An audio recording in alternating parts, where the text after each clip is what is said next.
분이 인도하시리로다. 아멘. 오늘 이사야 이 말씀은 이스라엘이 바벨론의 포로로 잡혀 있을 때, 말이 포로지, 이제 갑자기 자유 시민들이 여러분 노예가 되는, 전쟁 포로는 그래요. 전쟁 포로는 전에 뭐 그 신분이나 사회적 지위, 뭐 이렇게 부자냐 가난한 자나 소용없습니다. 그렇죠? 노예가 되면 나의 모든 것들은 다 이제 끝난 거예요. 그리고 오직 너나 다 동일하게 이제 심한 고생을 이제 하게 되는 것이죠. 모든 고통 가운데 이제 살아갔을 때 일입니다. 하나님은 자비롭고 오래 참으시며 또 기다리시는 분입니다. 하나님은 완전한 이제 인격적 존재이기 때문입니다. 하나님은 이스라엘이 쉬지 않고 예언자들을 보냈어요. 예언자라고 하는 이제 그 히브리어로 나비라고 합니다. 나비는 하나님 말씀을 대신 전하는 사람입니다. 예언자는 자기 말을 하는 사람이 아니라 바로 이제 자기의 속해 있는 단체나 부처의 입장을 전하는 대변인 것 같아요. 청와대도 대변이 있고 국방부 대변인이 있고, 그렇죠? 또 어떤 소속 기관에 이제 대변인을 세워서 그 단체나 부처 입장을 여러 번 전합니다. 대변인이 만약에 자기 말을 그냥 자기 소견을 말하면 그날로 바로 잘립니다. 해임이 되는 거예요. 그래서 전에도 보면 이렇게 뭐 국방부든지 청와든지 대변인이 실수를 했단 말이에요. 실수를 앞서거나 뒤서거나 하면 그냥 그 당시 상황만 전해드리는데, 그럼 바로 해임이 되는 거죠. 자, 예언자 가운데에도 이 거짓 예언자들이 바로 이런 사람들이, 하나님이 이 말씀을 전하라 했는데 뭐예요? 그 말을 전하면 자기 입장이 이제 곤란하니까 그러잖아요. 여러분, 우리가 뭐 예언자라도 축복의 말을 전하면 얼마나 좋아요, 그렇죠? 누가 반대 안 하면 그러냐고 할렐루야 하면서, 그러나 이제 책망이나 회개를 촉구하는 말을 하라고 하면 이게 어떻게 해요? 좀 이제 거북스럽고 부담스러운 거죠. 그러니까 가짜 예언자가 나오는 거예요. 거기서 왕을 두려워하면서, 그렇죠? 또 자기의 어떻게 보면 이제 입지를 염려하면서, 솔로몬 왕이 죽은 후 이스라엘이 남북 왕조로 분리되게 되었는데, 그때에도 하나님은 예언자들을 각각 이제 남북 왕조로 보내줬어요. 때로는 그 지역에 이제 그 왕국에 예언자가 없다 그러면 아모스처럼 이 북왕국, 이제 아모스는 남왕국 사람인데 북왕국에 이제 예언자가 없어요. 하나님 어떻게 합니까? 아모스를 북왕국으로 이제 보내서 여전히 거기서도 하나님 말씀을 전하게 했던 것입니다. 하나님께서 예언자를 통해서 전하신 말씀은 아주 단순합니다. 늘 비슷합니다. 하나님의 말씀은 율법을 따라서 살라. 그런데 율법은 하나님 말씀인데 왕들이든 아니면 백성들이든 누구든지 상관없이 이제 쫓아서 순종해야 된다. 만약에 왕이나 백성들이 율법 말씀을 따라 살지 않을 때에, 그럼 어떻게 됩니까? 이스라엘 율법을 따라 살지 않으면 어떻게 살아요? 그들이 결국은 우상 숭배에 빠지는 거예요. 그리고 이제 불의를 행하게 되는 거죠. 이게 항상 한쌍이에요. 항상 우상 숭배 빠지면 항상 이 불의를, 하나님을 경외하고 하나님을 떠나지 않으면 그 사람들은 반드시 순종하고 의를 행하기 마련이에요. 할렐루야. 사실은 이 복음은요, 간단합니다. 복잡한 게 아니에요. 예수님도 어려운 얘기 하네요. 너희가 내 안에 가고 내 말이 너희 안에 가면 무엇인지 구하라. 그러면 이제 주시리라. 문제는 뭐예요? 우리가 주님 안에 있지 않는 거예요. 주님 말씀이 우리 가운데 거하도록 우리가 허락하지 않는 거예요. 그냥 사는 거지 뭐, 그렇죠? 세상살이가 하는 거지. 그러니까 이 하나님에서 멀어지고 기도도 모르고 기도응답이 어디 있어요? 그냥 사는 거지.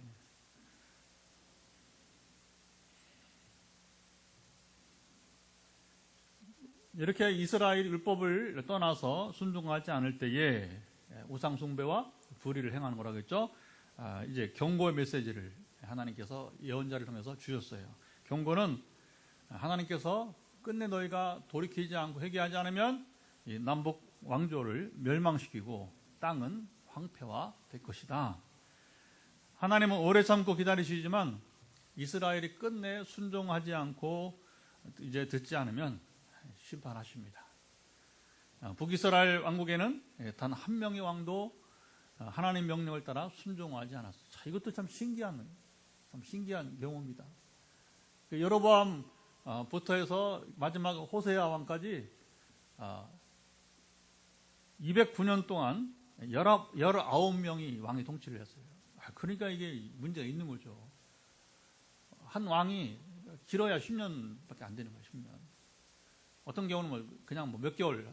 왜냐하면 반정이 되니까, 쿠데타가 되니까 왕을 이제 죽이고 시해하고 또 왕이 되니까 이런 일들이 그러니까 하나님을 떠난 그 왕조가 온전할 수가 없는 것이죠. 그리고 하나님 불순종하며 하나님을 떠난 이 북이스라엘 왕국을 주전 722년 아수르 제국, 아수르는 이제 아시리아, 세계사에서는 이제 아시리아, 성경에는 아수르 음역을 했는데 세계 최초의 대제국, 오늘날 시리아를 말합니다.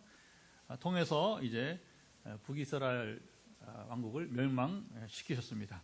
자, 여로보암 왕이 즉위한 뒤에 겨우 209년 유지하다가 이제 하는 심판을 받고 멸망하게 되었어요. 자, 남유다 왕국에는 북이스라엘과 달리 하나님을 말씀을 쫓아 순종하는 왕들이 있었어요. 유다 왕국은 345년간 20명의 왕이 통치를 하게 됩니다. 그러니까 이제 솔로몬의 아들 솔로몬 다음에 분열됐으니까 북쪽은 여로보암이죠. 남쪽은 르호보암, 솔로몬의 아들 르호보암부터 해서 시드기야 왕까지 20명이 345년을 통치를 했는데 솔로몬과 같이 나이 들어서 변절된 왕들도 있지만 누가 그래? 대표적으로 아사왕. 아사왕은 굉장히 훌륭한 왕인데 이상하게 사람이 그런 것 같아요. 일이 안 되고 막 어려우면 하나님을 찾잖아요, 그렇죠? 근데 이제 이렇게 해도 되네. 하나님 은혜를 베푸시니까 그 잘 돼. 그러면 뭐냐면 오히려 잘 될 때 하나님을 떠나 사는 겁니다. 하나님을 여러분이 의지하지 않는 거예요. 그게 누구냐? 아사왕. 대표적으로 또 다윗과 같이 하나님을 끝까지 의지한 왕들도 있었습니다. 누구예요? 두 왕, 히스기야와 요시야 왕입니다. 자, 히스기야 왕이 이사야 선지자와 함께 하나님만 의지할 때에 하나님께서는 자 보세요. 앞서서 뭐냐면 히스기야 앞서서 북이스라엘 왕국이 아수르에서 멸망을 당했단 말입니다. 이제 그런데 다시 이제 유다 왕국을 또 침략하는 히스기야 왕 때 침략을 한 거예요. 그때 이제 선지자가 누구냐면 이사야였어요. 히스기야는 종교개혁을 하고 우상들을 다 척결하고 때려 부시고 정리하는 거죠. 그리고 하나님만 섬기라 본인이 솔선수범하면서 그리고 이제 아수르에 침공하니까 그야말로 이제 무릎을 꿇고 하나님께 기도하며 선지자의 도움을 또 청하기도 하고요. 그러니 여러분 이런 그 왕이 있을 때 하나님께서 산나리 왕의 공격을 막아주시게 되었어요. 그래서 아수르의 이 강력한 18만 5천 명의 군대가 여러분 이제 하루아침에 칼과 활을 한 번도 쏘지 못하고 전멸되고 말았어요. 하나님이 이제 그냥 몰살시킨 거죠. 전염병을 통해서인지 아니면 뭐 심정지를 했든지 그건 알 수가 없어요. 정말 밤사이에 이 왕이 일어나 보니까 한 명도 다 죽은 거예요. 자기 편으로 다 죽은 거예요. 그러니까 어떻게 하면 겁나니까 사나리 왕이 자기는 정복자가 급하게 도망쳐가지고 뭐냐면 자기 이제 집으로 돌아오게 된 거죠. 또 돌아와서 어떻게 되냐면 그 부하들에게서 이제 결국 이제 그 죽임을 당해요. 그런 겁니다. 패자. 이게 전쟁에서 지면 정권이 이제 위험한 거예요. 그러니까 그 틈에 이제 그래서 이 경우가 뭐냐면 이 유약한 히스기야가 하나님을 의지했더니 여러분 세계 최초의 대제국이 결국에는 그 계기로 점점 약화되어서 결국은 이제 멸망한 기회가 된 겁니다. 할렐루야. 우리 대한민국 얼마나 약합니까, 그죠? 얼마나 약합니까? 물론 뭐 세계 10대 경제 대국 군사 6번째 군사, 그러나 앞에 1, 2, 3, 4가 여러분 다 주변에 둘러싸여 있으니까 우리가 이게 참 기가 막힌 운명인가, 그렇죠? 우리가 누구를 의지하겠습니까? 히스기야처럼 하나님을 의지하면 될 것입니다. 자, 세계 전쟁사에서 최고의 신비가 뭔지 바로 히스기야 왕의 사내립과의 전쟁, 사실 전쟁도 아니에요. 일방적 침공인데, 그러면 여러분 지금 이제 가자 지구에 지금 이제 무너지잖아요. 그게 싸움이 됩니까, 이스라엘하고? 유엔에서 막 이제 휴전하자고 하고 해보지만 이스라엘 이번에 그냥 넘어가지 않을 거예요. 왜냐하면 하도 당해가지고, 물론 양쪽이 다 마찬가지지만 워낙 이제 오랜 세월 하다 보면 이번에 완전 뿌리 뽑겠다 해서 이제 하마스를, 민간인이 어쩔 수 없지만 어쨌든 간에 또 물론 전쟁하다 보니 민간인 또 많이 죽고 그런 경우도 있고요. 정말 신비로운 전쟁사가 바로 이 히스기야 전쟁입니다. 히스기야 왕의 아들 므낫세와 요시야 왕의 아들들이, 이게 참 문제입니다. 아버지들은 이렇게 훌륭했는데, 히스기야와 요시야는 다윗처럼 유일하게 하나님만 끝까지 의지했는데, 문제는 그 자녀들이 이제 이 신앙 유산이 이게 안 되는 거예요. 그래서 공교롭게도 히스기야의 아들 므낫세 왕과 요시야 왕의 아들들이 아버지들이 행한 종교개혁을 헛되게 하고 다시 우상숭배와 불의를 행하고 말았습니다. 항상 이건 한상이란 말이에요. 우상숭배했다 그러면 반드시 뒤에 그 왕은 이제 온갖 악행을, 불의를 행하고 있는 것입니다. 하나님께서 오래 참으시고 끝내 여러분 이제 보세요. 오래 참으시지만 그러나 끝내 이제는 기대하기 어렵다. 오래 참으시지 않으시고 이제는 하나님께서 이제 유다 왕국을 멸망시키도록 하셨어요. 하나님은 이스라엘 왕국이 멸망한 이후에 유다 왕국을 향해서 136년, 앞서서 이제 북왕국은 722년에 멸망했는데 이제 586년이니까 136년의 긴 세월을 참고 기다려 주셨어요. 여러분, 하나님 이런 분입니다. 그냥 한두 해 몇십 년 아니라 136년을 참으시고, 이렇게 오래 참으시는 하나님이시만 끝내 하나님 말씀을 무시하고 업신여기고 그리고 순종하지 않는 유다 왕국을 비참하게 심판하셨어요. 이게 이제 우리 인생 누구라도, 우리 인생도 보면 깨닫지 못하면 결국 하나님이 이제 우리에게 징계를 깨달으라고 하는 거죠. 깨달으라고 하는 거. 방법이 여러 가지로. 그래서 이제 그 일정하지 않기 때문에 뭐라고 말할 수는 없어요. 어쨌든 고구마 전도왕 그분 간증을 들으면 이 사람이 그냥 신앙생활을 형식적으로 이렇게 하고 주일 일부 예배 드리고 가족과 함께 샥 이제 서울은 이제 일부 예배가 6시 7시에 막 있어요. 왜냐하면 출근한 사람도 있으니까. 그러니까 예배 드리고 그냥 저 강원도로 이렇게 맨날 놀러 다니니까 이 중앙선 넘어오는 차랑 추돌을 해가지고서 큰 사고를 경험한 다음에 정신을 차렸다는 얘기죠. 이런 일들이 많잖아요, 그렇죠? 예. 그래서 한번 하나님이 심판하시면 아주 매섭게 이제 목적은 한 가지 깨달아. 그래서 하면 안 된다 하는 거죠. 이제 이 심판이 있기까지 이사야, 예레미야 등 선지자들을 하나님께서 보내셨지만 왕들이 끝내 듣지 않고 결국 유다 왕국은 멸망의 길을 가고 말았습니다. 시드기야 왕은 예루살렘이 함락되고 도망치다가 붙잡히고 말았어요. 그의 눈앞에서 자기 자식 왕자들이죠. 왕자들을 먼저 이 바벨론의 느부갓네살 왕이 이제 괘씸하니까 그냥 항복 안 하고 이제 저항하다가 도망치는 걸 잡았거든요. 도망치는 걸. 그러니까 막 이제 느부갓네살이 이제 승질 나니까 이제 바로 거기서 왕자들을 다 죽이고 고관들이 또 옆에서 막 이렇게 또 시드기야 왕이 버티면 안 된다. 예레미야 말대로 하나님 말씀이 우리가 징계를 받는 거, 징계 받아야 된다. 항복해야 된다. 그런데 이제 고관들도 같이 버텼으니까 그들을 또 죽이고, 그리고 이제 자신은 두 눈을 뽑아서, 이게 무슨 여러분, 이게 망신이고 수치고 그리고 고통이 되게 되는 것이죠. 자, 이후 바벨론에서 이스라엘은 70년간 하나님의 징계를 받았어요. 자, 이렇게 비참한 상황 속에서 고통받는 이스라엘에게 하나님께서 이사야를 통해서 너희는 위로하라, 내 백성을 위로하라고 선언하셨습니다. 자, 하루 이틀도 아니고 70년 동안이나 고통 가운데 보냈던 여러분 이스라엘 사람들에게 과연 이사야 선판이 위로하라, 내 백성 위로하라는 이 말씀이 귀에 여러분 들렸을까요? 자, 오늘 본문의 이사야의 예언은 포로가 된 이스라엘을 하나님께서 위로하라고 선포하신 것입니다. 자, 3절 한번 같이 읽어볼까요?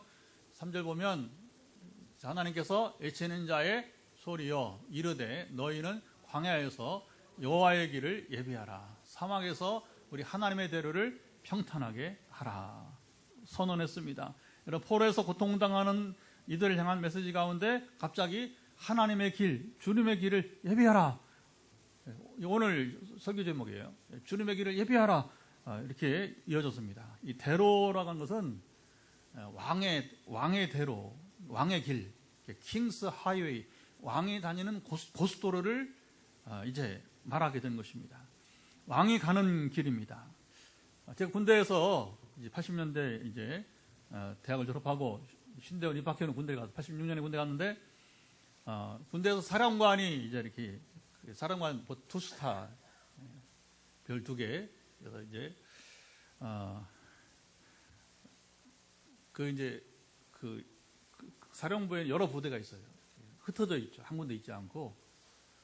또 저희는 이제 보병부대가 아니라 이 보급부대였어요. 보급부대. 그래서 이제 한 군단을 탄약도 보급을 하고 식량도 보급을 하고. 저는 이제 행정병이라 이게 사회생활인지 군대 생활인지 모르고 총도 별로 안 써보고. 군인은 군인이에요. 보급부대니까. 거기다가 또 주말에는 교회 봉사하고. 타이피스트였어요. 타자를 잘 칩니다. 그 영문타자. 그래서 이제 영문타자병을 하는데, 근데 이제 그 예하부대죠. 예하부대가 이렇게 여럿이 있단 말입니다. 또 보급부대니까 막 사방에 흩어져 있는데 사령관이 거의 안 오는데 가끔씩 와요. 가끔씩 이제 부대 방문, 예하부대, 자기가 지휘하는 부대 방문을 하는 거죠. 그러면 이제 저희는 대대면 이제 중령이 이제 그 지휘관으로 있고, 무궁화 2개, 그리고 그 밑에 이제 바풀떼기 3개, 대위가, 중대장이 또 이제 이렇게, 저희는 이제 그 2개 중대가 이제 본부하고 이렇게 해서 3개 그 부대가 한 대대장 아래에 있었는데, 그러면 그날부터 사령관이 언제 오신다 그러면 뭐냐면 그날부터 이제 비상이 걸리면 초비상, 보통 비상은 초비상.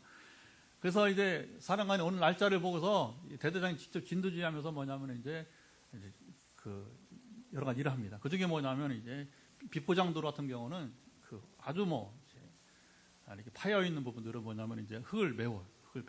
그거부터 해가지고 청소는 뭐 빛이 나도록, 광이 나도록 이제 합니다. 얼마나 힘든지 몰라요. 한 가지 목적.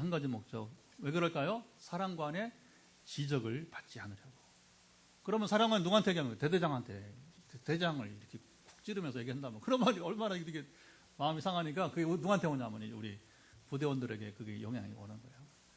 이게 계급사회. 예. 참 피곤함. 사령관 안 왔으면 좋. 한번 오면 너무 피곤하니까. 근데 여러분, 그 일개, 여러분 한 부대 사령관이 방문하는 것도 요란법석인데, 하물며, 이건 왕의 길이에요, 왕의 길. 왕의 길을 여러분 예비하기 위해서 4절 읽어보죠. 어떤 작업이 이루어지는지. 4절, 골짜기마다 도두어지며 산마다 언덕마다 낮아지며 고르지 아니한 곳이 평탄하게 되며 험한 곳이 평지가 될 것이요. 자, 왕이 가는 길은 이렇게 철저하게 여러분 준비를 했어요. 그렇잖아요. 왕이 가는데 여러분 울퉁불퉁하면 되겠습니까? 그렇죠? 그게 우리는 잘 몰라요. 왕권이라는 게, 왕의 권력, 권세라는 게 뭔지 몰라요. 그렇죠? 지금 대통령하고는 여러분 비교가 안 됩니다. 지금 대통령도 뭐 아무리 유력하다 하더라도 그게 무시할 수 없잖아요. 그렇죠? 하물며 옛날 왕권은 여러분 이게 그냥 뭐 사령관이 오면 지적이나 하고 그냥 이렇게 징계를 받겠지만, 그러나 왕이 왔을 때 잘못하면 죽임을 당하는 거예요. 아주 여러분 이게 보통 일이 아닌 것이죠. 왕이 가는 길을 철저하게 준비를 하고, 포로 가운데 있던 이스라엘 민족과 왕의 대로는 도대체 어떤 관계가 있었던 것일까요? 자, 여기에 그치지 않고 이사야는 5절 보면 또 이 말씀을 선포합니다. 5절 한번 볼까요? 여호와의 영광이 나타나고 모든 육체가 그것을 함께 보리라. 이는 여호와의 입이 말씀하셨느니라. 외치는 자의 소리로 시작해서 여기는 또 여호와의 입이 말씀하신 것으로 일단락되었습니다. 자, 외치는 자의 소리는 예언자를 의미하고, 여호와의 입이 말씀하신 것은 바로 이 예언이 어디로부터? 하나님으로부터 온 말씀이다. 그 사실을 이제 여기서 밝히는 것입니다. 포로된 이스라엘 백성들과 왕의 대로 나가서 하나님의 영광이 나타나고 그것을 그들이 함께 본다는 예언은 도무지 이게 뭐 이해가 안 됩니다. 이해가 안 됩니다. 자, 이 예언 도대체 어떻게 연결되는 것일까요? 자, 오늘 본문은 이스라엘 멸망사를 이제 전해줍니다. 우리는 사실 조선 왕조 이렇게 멸망사 이런 거 없어요. 최근에 주말에 제가 그 드라마 보라고 했죠. 고려 거란 전쟁 그거 한번 볼 필요 있습니다. 그건 저는 여러 가지 영감을 얻어요. 그 드라마 보면서. 왜냐하면 전쟁 얘기니까. 전쟁 나면요 다 비겁합니다. 어제도 보니까 평양성을 지키던 그 성주가, 옛날 조선시대로 말하면 감사죠. 고려시대인데, 고려시대는 뭐 잘 모르겠어요. 그 직책을. 평양성을 책임지고 있는 사람이 뭐냐면 거란 군대를 맞이하려고 하는 겁니다. 이 전쟁은 안 된다. 그렇게 판단하고, 이완용이 따로 없더라고요. 이게 나라가 어려우면 힘이 없으면 이완용이는 100명, 1000명 나오겠더라고. 그 영화 보면, 영화라니 드라마 보면서. 그 중에 강감찬이 이제 주인공이잖아요. 강감찬이 버티는 거예요. 그걸 막으려고. 나라를 구원하려고 이제. 그러니까 전쟁 나면 다 이제 안 된다. 이게 뭐 하나만한 전쟁이다 하는데, 이 드라마상에는 뭐 주인공인 강감찬이 이제 원래 문인인데 전쟁 나니까 결국에는 이제 전투복을 입고 그 전장에 나가는 거예요. 그리고 막아내는, 결국에 끝내 이제 거란군을 막아내고 물리치는 이제 이야기가 나오는 거 아니겠습니까? 참 보면, 이게 전쟁이 당하면, 저렇게 스스로 겁을 내고, 그런 경우를 또 보게 되는 것 같습니다. 자, 오늘 본문은 이스라엘 멸망사를 전해주는데, 유다 왕국의 멸망은 히스기야의 아들 므낫세 왕으로부터 시작되었습니다. 아까 제가 힌트를 드렸죠. 자, 므낫세는 위대한 아버지가 행한 모든 종교개혁과 영적 유산을 무너뜨리고 말았어요. 그러니까 우리 인생 참 여러분 허무한 거예요. 아버지는 힘껏 해서 나라를 살리고, 그리고 이제 왕이니까, 그리고 신앙을 살려서 위대한 영적 유산을 남기고 죽었는데, 아들이 이제 왕위를 받자마자 뭐냐면 아버지가 세운 모든 종교개혁 영적 유산을 하루아침에 무너뜨리는 겁니다. 그리고서는 다시 성전에 우상을 드리고 온갖 불의를 행하면서, 그러니 하나님 보시기에 얼마나 여러분 그 진노를 사고 말았어요. 하나님께서 더는 유다 왕국에게, 사실은 이전에도 하나님께서는 히스기야 왕전에 이미 하나님은 유다를 멸망시키려고 했어요. 그런데 히스기야가 용케도 뭐 하나님 마음에 막 이렇게 드니까, 여러분 하나님은 그런 사람을 기뻐해요. 세상에 다 썩고 부패하고, 그리고 이제 정말 노아 홍수 때처럼 다 이제 멸망당할 상황이라 할지라도 노아 같은 의인이 있으면 하나님 얼마나 기뻐하십니까? 할렐루야. 그게 히스기야, 요시야 이런 두 왕들이 그랬단 말이에요. 그런데 그 아들들이 아버지랑 완전 딴판이었어요. 그러지 않아도 이제 멸망시켰는데, 므낫세 보면서 뭐냐면, 이 성경에 나옵니다. 성경에 나오는데, 다시는 내가 유다 왕국에 기회를 주지 않겠다고 하나님 선언을 해버리십니다. 실제로 요시야 왕이 잠깐 종교개혁을 하고 이제 영적 부흥을 일으키지만, 하나님이 이미 끝장난 거예요. 므낫세 때문에. 그러니까 히스기야 때문에 살아난 유다 왕국인데 아들 때문에 이제 하나님 더 이상 기회를 주시지 않게 된 것입니다. 하나님은 시편 145편 8절 보면 들어본 하나님은 은혜로우시고 긍휼이 많으시고 그리고 이제 노하기를 더디하시고 시작. 하나님은 은혜로우시고 긍휼이 많으시고 노하기를 더디하시는. 이게 하나님 본래 모습이. 하지만 하나님의 선하심을 업신여기는 자에게는 하나님께서는 오래 참지 않으세요. 이게 중요합니다. 우리가 다른 실수는 다 해도 한 가지 하지 말아요. 하나님을 업신여기면 안 돼요. 어떻게 하는 게 하나님 업신여기는지 뭐 설명할 필요 없잖아요. 그렇죠? 본인이 알아요. 본인이.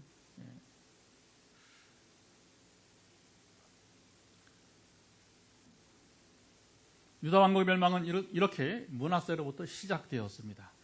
자, 유다 왕국의 마지막 또 내왕은 이제 요시야 다음에 이제 네 왕들이 나오는데 그 넷 중에서 셋이 요시야 아들들이고 하나가 손자예요.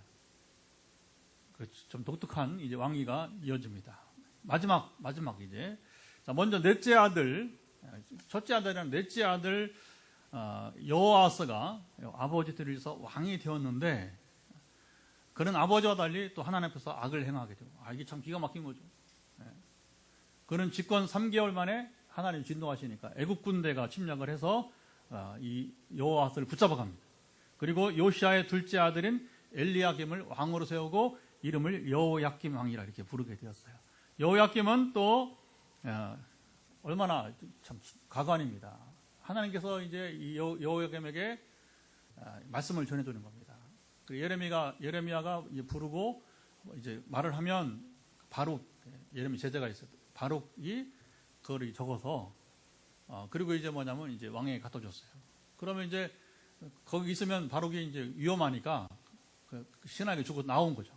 신하가 겨울궁전에서 이제 화로가 있고 그러면 이제 그 신하가 예 왕이여 하면서 여호야김에게 예레미야를 통해서 주신 하나님 말씀입니다. 그래 한번 읽어봐. 그러면 한 페이지를 이렇게 읽는단 말입니다. 그러면 가져와. 그래서 뭐냐면 그걸 면도칼로 이렇게 잘라가지고 화로불에다가 집어넣는 거예요. 이런 행위가 뭐냐면 하나님을 두려워하지 않고 업신여기는 행위가 되었습니다. 하나님 말씀을 업신여기는 극치를 여러분 보여준 사람이 여호야김 왕이에요. 바벨론 군대가 쳐들어와서 그를 붙잡아가고 그의 아들 여호야긴이 이제 왕위에 오르게 됩니다. 그가 즉위하고 3개월 만에 여호야긴은 이제 요시야의 손자죠. 3개월 만에 바벨론 군대가 침략하여 그를 폐위시키고 바벨론으로 끌고 갔어요. 여호야긴 왕은 죽을 때까지 예루살렘 고향으로 돌아오지 못했습니다. 다만 이제 죽기 전에 이제 잠시 왕위를 회복시켜줘요. 그래서 제수복을 벗기고 그리고 이제 왕의 대우를 이제 해주기는 했습니다. 그렇게 해서 이제 왕이 먹는 음식을 먹게 하고 여호야긴 그냥 포로를 붙잡혀 왔으니까 그래도 마지막 고향은 오지 못했지만 여호야긴 그래도 그 정도 대우를 받게 되었습니다. 그리고 이제 그 바벨론 왕 느부갓네살이 바로 여호야긴 왕의 숙부 또다시 요시야의 아들이 되는 거죠. 셋째 아들 시드기야를 왕으로 세웠습니다. 자, 바벨론은 이스라엘이 항복을 하고 대항하지 말라고 경고를 했습니다. 이것이 또 하나님께서 주시는 징계이기 때문에 하나님은 예레미야를 통해서 뭐냐면 시드기야 왕에게 항복하라. 그리고 생명을 아끼라는 거죠. 왜냐하면 하나님이 이제 징계를 주신 거기 때문에 진짜 미워서 때리는 게 아니라 매를 맞고 정신을 차리라고 이제 깨달아 한 거기 때문에 생명을 아끼라고 하는 것이죠. 하지만 시드기야 왕은 하나님 말씀을 듣지 않고 바벨론에 대항을 하게 되고 그리고 이제 예루살렘은 비참하게 함락되었습니다. 바벨론 군대는 이스라엘 백성들 가운데 쓸만한 사람들을 다 포로로 붙잡아 건장한 일을 할 만한 사람들 또 지식인들 또 이렇게 어떤 기술자들 이 사람들을 다 이제 포로로 잡아갔습니다. 주전 605년에 1차 포로로 잡아가고 이때 다니엘이 아마 포로 붙잡혀간 것으로 전해집니다. 주전 597년 2차 포로로 잡혀갑니다. 여호야긴 왕 때. 그리고 586년 3차 포로는 예루살렘 멸망 후에 아까 말 시드기야 왕이 이제 저항하다 끝내 멸망한 그때에 3차 포로로 붙잡혀 가는 거예요. 그래서 이건 주전이기 때문에 연대가 짧아질수록 이제 현대로 오게 되는 것이죠. 자, 바벨론의 포로로 붙잡혀간 사람들에게 하나님께서 이사야를 통해서 위로의 메시지를 전하셨습니다. 39장까지는 유다의 죄를 책망하고 그리고 심판을 경고했는데 막상 이스라엘이 포로로 붙잡혀 가자 하나님은 그들을 위로하기 시작하셨습니다. 자, 이것이 맞지 않아 보이지만 이것이 바로 하나님 아버지의 성품이십니다. 자, 하나님은 유다 왕국을 해서 오래 참으셨지만 그들이 끝내 돌이키지 않자 그들에게 해초리를 내리쳤어요. 해초리, 막대기 역할을 누가 한 거예요? 바벨론 느부갓네살 왕이 그 군대에 행하게 된 것이죠. 하나님은 이스라엘이 바벨론 포로 생활을 하며 그들의 죄를 깨닫고 그리고 돌이키기를 원하셨어요. 그 기간이 하나님 정하신 형량입니다. 바로 70년이었습니다. 제수가 형기를 채우듯이 이스라엘에게는 이 기간이 필요했어요. 지금도 여러분 판사가 정상적인 경우에 정치 재판 이런 거 말고 정상적인 경우에 뭐냐면 이제 피고인을 신문을 하고 그 변론을 들은 다음에 뭐냐면 이제 판사의 입장을 밝힙니다. 형량을 징역 몇 년 하며 했을 때에 당신이 이 처벌을 받아야 되는 이유는 이런 것이다 하면서 이제 그러니까 이 기간을 교정을 받으라는 거예요. 삶의 교정을 받아 좀 바뀌라고 이렇게 권면하는 말을 이제 하게 되는 것입니다. 자, 이스라엘의 지난 500년간 안식년을 한 번도 지키지 않은 횟수를 따라서 70년의 징계를 하나님께서 내리셨습니다. 자, 이 해석은 여러분 의미가 있습니다. 하나님은 공평하신 분이에요. 하나님 감정으로 70년, 이놈들 너 70년 고생해봐. 그게 아니라 뭐냐면 결국 이스라엘이 지난 500년 동안에 한 번도 7년에 한 번 지키는 안식년을 안 지킨 거예요. 땅을 쉬게 해야 돼. 그 땅이 힘을 얻어 다시 농사가 그게 교대로 이렇게 휴경을 해야 되는 겁니다. 7년에 한 번씩 안 했단 말입니다. 그리고 7년에 한 번씩 노예로 삼았던 사람들을 자유하게 해줘야 돼요. 안 했단 말이죠. 그렇죠? 그러니까 이제 이 하나님은 정의롭고 공평하신 분이기 때문에 공의 하나님이시기 때문에 이스라엘이 할 말이 여러분 없었어요. 하나님은 이 기간 동안 형벌을 이스라엘이 받음으로 2절 보시면 노역의 때가 끝났고 그 죄악이 사함을 받았다 선언하시게 됩니다. 자, 그러니까 하나님의 이 결국 심판은 정확하고 공의로운 것이고 그리고 이스라엘이 이 심판을 받고 있으니까 이제 이때가 언제인지 모르지만 그러나 너희들이 이제 이렇게 함으로 이제 형벌을 받았으니까 죄 사함을 받았다고 선언하신 것입니다. 자, 이어서 하나님은 이사야 선지자를 통해서 여호와의 길을 예비하라. 우리 하나님의 대로를 평탄하게 하라. 여호와의 영광이 나타나고 사람들이 그것을 함께 보리라. 이렇게 선포하셨어요. 이걸 가사로 해서 뭐냐면 이제 유명한 메시아, 핸델의 메시아가 만들어진 거예요. 그래서 이 곡이 반복돼서 막 이렇게 나오는 노래 가사를 볼 수 있을 것입니다. 이 말씀은 이스라엘이 70년의 형기를 채우고 포로 후에 고향으로 돌아오는 때의 일을 예언한 것입니다. 자, 예루살렘이 멸망하고 이스라엘이 70년 후에 나라를 재건하게 되는데 이건 세계사에서 유례가 없는 일입니다. 하나님의 베푸신 긍휼의 역사였어요. 여러분 어느 정복자가 자기가 정복한 그 백성들을 여러분 자 너희들은 이제 고향으로 가라. 이건 없단 말이죠. 다시 이 거란 전쟁을 보게 되면 거란의 제일 목표는 사람이에요. 사람. 왜? 사람이 재산이니까. 여러분 고대 세계에서 여러분이 사람이 재산이 사람이 노예 삼으면 되니까. 근데 여러분 어떻게 이 정복자가 순수하게 한두 명도 아니고 수백만 명 된 여러분 유대인들을 너희들은 고향으로 가라고 하는 거죠. 그리고 가서 이제 성전도 지어라. 그 사람이 살아야 되니까 예루살렘 황폐화된 예루살렘 그 앞서서 바벨론 느부갓네살 왕이 70년 전에 멸망시킨 그 황폐화된 예루살렘 성을 또 다시 복구하라.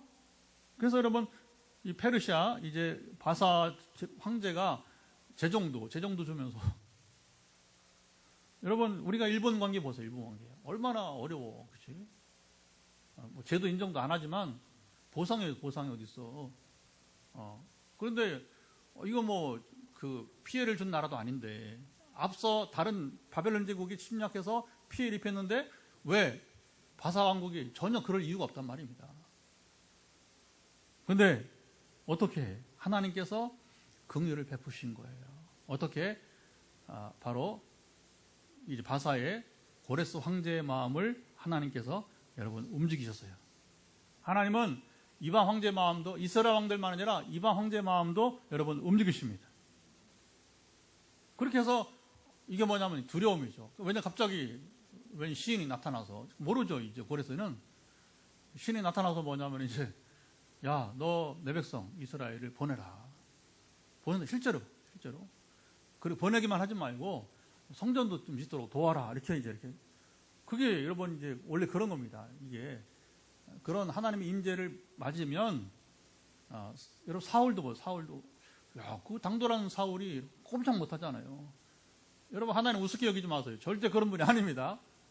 한 번 임하시면 우리 꼼짝 못해요. 그대로 우리는 따를 수밖에 없는 것입니다. 그래서 하나님은 고레스를 빠른 사람은 찾아보세요. 44장 28절 이사야 44장 28절 또 한 번은 45장 1절 같이 있습니다. 보면 하나님은 고레스를 44장 29절 나의 목자라고 부르셨어요. 그리고 45장 1절은 기름 부음 받은 자, 기름 부음 받으면 성령으로 충만한 자라고. 그러니까 여러분 하나님이 명령했다고 다 듣는 게 아니에요. 그러나 들을 때는 뭐냐, 하나님께서 그를 사용했기 때문에 바로 나의 목자다, 그리고 기름 부음 받은 자라고 같이 말씀을 하시게 된 것입니다. 선한 역할을 하는 그런 왕이 된 것이죠. 자, 이스라엘이 귀향하여 나라를 재건할 때 하나님께 다시 그들의 왕이 되시고 통치하시도록 준비하라는 예언이 바로 뭐냐면 3절부터 5절입니다. 바벨론에게 짓밟히고 포로가 되기 전에 가졌던 그들의 마음, 이스라엘 백성들의 마음을 이제 뭐냐면 이제 그 마음마다, 교만한 마음마다 산이 이렇게 울퉁불퉁한 것처럼 그 산이 낮아지라는 게 뭐예요? 왕이 가려면 그 길을 평탄하게 하잖아요. 그건 실제로 보면 그 길을 평탄하게 하는 게 아니라 이스라엘의 교만한 마음이 포로에서 돌아오니까 그동안의 죄를 깨닫고 형벌을 받았으니까 이제는 마음이 높았던 교만한 마음을 낮추라는 것이죠. 겸손하도록 촉구했습니다. 이것을 믿지 못하는 이스라엘을 향하여 하나님은 6절로 8절에 풀은 마르고 꽃은 시드나 하나님 말씀은 영원하다 선언했습니다. 사람들은 풀과 꽃과 같아서 마르고 시들지만 그렇지 않습니까, 여러분? 한때는 막 인생이 잘 되는 것처럼 자기가 그냥 그죠? 형통한 것처럼, 그리고 자기가 뛰어나서 남다른 것처럼 보이지만 잠깐이라는 거잖아요, 그렇죠? 결국은 시들고 마는 거예요. 인생은 그렇습니다. 인생은 권력도 시들고 여러분 재력도 시들고 그렇죠? 명예도 결국은 잊혀지는 겁니다. 그러나 하나님은 언제나 변함이 없으십니다. 언제나 동일하신 주님이십니다. 포로 가운데 있던 유대인들에게 엄청난 소망의 메시지를 여러분 전하신 것입니다. 자, 하나님께서 이 메시지가 아름다운 소식, 복음이라고 선언하셨습니다. 자, 9절 한번 읽어볼까요? 9절 보면 좀 긴데 참 중요한 말씀이 선포되고 있습니다. 아름다운 소식을 시온에 전하는 자여 너는 높은 산에 오르라. 아름다운 소식을 예루살렘에 전하는 자여 너는 힘써 소리를 높이라. 두려워하지 말고 소리를 높여 유다의 성읍들에게 이르기를 너희의 하나님을 보라 하라. 자, 시온과 예루살렘은 같은 말이에요. 그러니까 이 복음, 아름다운 소식, 복음을 전하라는 것인데 두 번이나 반복을 해서 사람들이 모두 들을 수 있도록 선포하라고 말씀하셨습니다. 이스라엘이 포로에서 돌아와 예루살렘 성을 복구하고 성전을 다시 짓고 그리고 하나님 통치가 다시 이루어질 것이니 이것이 어찌 아름다운 소식 그리고 이제 복음이 아니겠습니까? 하나님은 강한 자로 임하실 것입니다. 그는 우주의 통치자로 상과 벌을 내리시는 분이십니다. 여러분 결국 이 세상의 모든 심판은 누구한테? 바로 하나님께 있는 겁니다. 또 하나님은 그 아들 예수 그리스도에게 십자가와 고난당하신 우리를 위해서 희생제물이 되신 주님께 그것을 다 위탁하셨고요. 그는 이스라엘을 모질게 징계하셨지만 양떼를 먹이며 그리고 그 팔로 품에 안아주시는 참 목자이시라고 11절 선포합니다. 이스라엘의 하나님, 우리 하나님은 바로 이러한 분이십니다. 이런 신이 세상에 어디 있습니까? 저는 정말 이제 오랫동안 예수도 믿고 신학도 오랫동안 하고 그게 너무 좋아서, 하나님 너무 좋아서, 예수가 너무 좋아서 전하기를 좋아하는 거예요. 어쨌든 여러분, 목요일 오후마다 제가 빵을 들고 나가는 것은 제가 자발적으로 하는 거예요. 자발적으로. 빵만 거주서 나갈 테니까. 근데 이게 또 쉽지 않아요, 사실은요. 그러니까 오늘 제가 이제 아침에 여러분 예배 안내하면서 어제 누군가가 청소를 하시고 아침에도 또 권사님과 또 집사님 오셔서 아침 준비를 해주고 보면서 그 교회는 이렇게 이루어진 거구나. 섬김의 손길들이 이뤄서 교회는 세워지고 할렐루야. 예. 여러분 하나님 얼마나 좋은지 몰라요. 그러니까 제가 목회하겠다고 했겠죠, 그렇죠? 청소년 때 고등학교 2학년 때부터 그래도 이제 어른들이 그래도 젊어서는 공부를 좀 해야 되니까 일반 대학 가라. 그리고 군대 갔다 와서 그리고도 하나님이 신학을 하고자 마음에 그때 너 신학하라고 그대로 또 따라서 하고 지금까지 한 번도 후회를 해본 적 없어요. 왜? 하나님은 이런 분이시기 때문에. 예수님은 나는 선한 목자라. 선한 목자는 양들을 위하여 목숨을 버린다고 말씀하셨습니다. 요한복음 10장 11절에 주님은 양들인 우리를 죄에서 건지시려고 목숨을 버리셨습니다. 오늘은 대림절 두 번째 주일입니다. 성탄을 2주 앞두고 있습니다. 성탄을 기다리며 우리 하나님이 누구신지 다 기억하고 확신할 수 있기를 바랍니다. 하나님은 창조 이전, 저 영원 전부터 그리고 정말 앞으로 영원까지 여러분 유일하신 신이십니다. 하나님의 신이라고 부르는 것들은 다 거짓 가짜예요. 목사님 왜 그렇습니까? 우리 종교에도 신비가 있다. 그 신비는 100% 사탄의 권세를 가지고 하는 거예요. 쉽게 귀신이 장난치는 거예요. 왜? 종교의 모습을 나타내야 되니까 속지 마시기 바랍니다. 하나님은 사람들이 잠시 방탕하고 방랑해도 오래 참고 기다리시지만 그러나 끝내 회개의 기회를 잃으면 우리 인생은 허무하게 마칩니다. 오늘 본문의 이스라엘 멸망사가 이것을 여러분 전해주는 거예요. 우리나라도요, 이 멸망사를 썰 필요가 있어. 왜 고려 왕조가 망했는가? 쉽게 말하면 왜 신라가 천하왕국이 망했는가? 그런 짓이 잘 안 보여요. 그렇죠? 조선 왕조가 왜 멸망했는가? 왜 유교 전쟁이 발발했는가? 이런 것들이 좀 우리가 불행한 역사인데 쓸 필요가 있어요. 그게. 그래야 뭐냐면 이 후대에 우리 후대에 오늘 우리가 정신을 차리고 이스라엘처럼 다시 수치를 당하지 말자 이렇게 살아야 하거든요. 성경 이런 이야기를 반복해서 전해주는 것은 후대에 사는 사람들이 속히 깨닫고 바로 살도록 하기 위함인 것입니다. 성탄의 주님을 기다리고 다시 오실 주님을 기다리는 절기에 우리가 왕이신 주님의 길을 예비합시다. 어떻게? 땅이 울퉁불퉁하면 평평하게 한다. 그게 뭐예요? 우리의 교만한 마음, 여러분 철저히 겸손하고 낮아지기를 바랍니다. 그러잖아요. 결국에 성 어거스틴도 이제 얼마나 그가 방랑했어요. 젊어서 자신감이 넘치고 자기가 다 할 것처럼 그러니까 방랑하는 거예요. 결국에 이제 30살 되어서 이제 아이들이 밖에서 놀이하면서 집어 읽어라 그 이상한 노래가 들리니까 마치 성경에 딱 펼쳐보면 로마서 13장 13절 낮에와 같이 단정행하고 하면서 자기 모습이 딱 눈에 보이니까 그 말씀은 성령세를 받고 거듭나잖아요. 그리고 그가 이제 세상 다 포기하고 신부가 되는 거예요. 하나님 종이 되는 것이죠. 그리고 깨닫고 나보니 선생님 우리 사람이 살면 최고의 덕이 무엇입니까? 그랬더니 첫째도 겸손, 둘째도 겸손, 셋째도 겸손이라고 유명한 어거스틴의 얘기가 되는 겁니다. 평생 수양의 결과가 뭐냐? 우리는 겸손할 수밖에 없다고 하는 것. 특별히 이 대림절에 우리가 겸손합시다. 우리가 선한 목자신 예수님의 은혜를 기억하고 감사와 감격이 넘치는 시즌을 보낼 수 있도록 다 같이 일어나서 우리 이제 찬양하며 기도하겠습니다. 오늘 찬양은 주님 약속하신 말씀 위에서, 찬송가 앞에 주님 말씀, 약속하신 말씀 위에서 우리 박수